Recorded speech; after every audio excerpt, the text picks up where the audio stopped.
তো আমি এখন রাইস কুকারে ভাত বসাই দিব। রাইস কুকারে ভাত বসাই দিব। এখন পানিগুলো দিয়ে দিতেছি। 1 কেজি চাল রান্না করবো রাইস কুকারে। 1 মগ পানি দিতেছি। পানি বুঝছো করছি কোন সময়? 1 কেজি চাল রান্না করবো।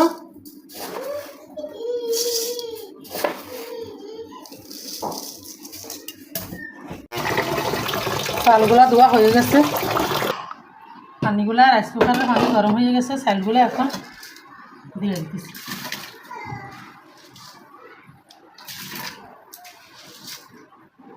দেওয়া হয়ে গেছে। এখন ঢাকনাটা দিয়ে দিলাম। এখন ভাত নিজে হয়ে যাবে। আর ভাত দেখা লাগবে না, লাড়াচাড়া করা লাগবে না। এগুলো হচ্ছে যে বইটা ভাত একবারে পানি দিয়ে দিছি। আর পানি দিব না, মারও গালবো না। 1 কেজি পানিতে এরকম 3 কর। এই 3 কর দিলে মার গালা লাগবে না। করমাফি পানি দিলে একবারে 3 কর। এতটুকু পানি দিলে আর চলের পানি আর লাগবেও না, মাফা লাগবে না, মার গলা লাগবে না। এই পানিতে ভাত সুন্দর মতো হয়ে যাবে।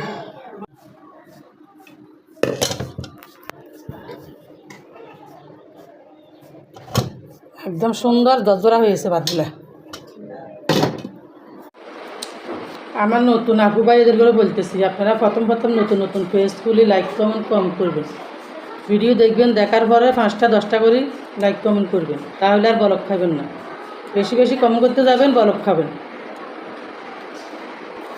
আপনারা দড়িও গাছে উড়ার জন্য চেষ্টা করবেন না। গাছে উঠবেন আস্তে আস্তে ধীরে ধীরে। প্রথম সিঁড়িতে ফাড়া দিবেন, তারপরে উপরে সিঁড়িতে ফাড়া দিবেন, তারপরে 3 নম্বর সিঁড়িতে ফাড়া দিবেন। প্রথমে দড়িয়ে 5তলা সিঁড়িতে ফাড়া দিলে হবে না, কখনো সফলতা অর্জন করতে পারবেন না। আস্তে আস্তে ধীরে ধীরে ভিডিও দেখবেন, সুন্দর করে দেখি লাইক কমেন্ট করবেন। একবার ভিডিও ছাড়বেন, ছাড়ার সাথে সাথে 5টা 10টা করে লাইক কমেন্ট করবেন। আর বড় খাবেন না। আমি নতুন যখন পেজ খুলছি তখন আমার এই অবস্থা হয়েছিল। বেশি বেশি লাইক কমেন্ট করতাম আর বড় খাইতাম। এগুলো কার?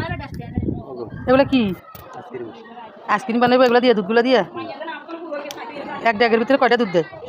7টা। ভালো তো আমরা বানান রে। আচ্ছা, খালি দুধ দিবা আর কিছু দিব না? দুধ দিবে, চিনি লাগবে 4 কেজি। ওরে মা, 4 কেজি চিনি এই পানি লাগবে সাথে? হ্যাঁ, লং আছে, লং, এলাচি, 7টা দুধ, 4 কেজি চিনি। তারপরে বেঙ্গল বিস্কুটের সাথে নারকেলের গুঁড়া দেয়।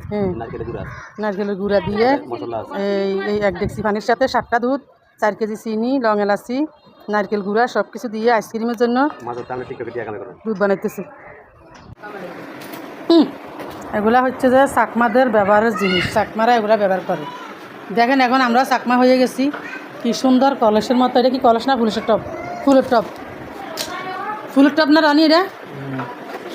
এটা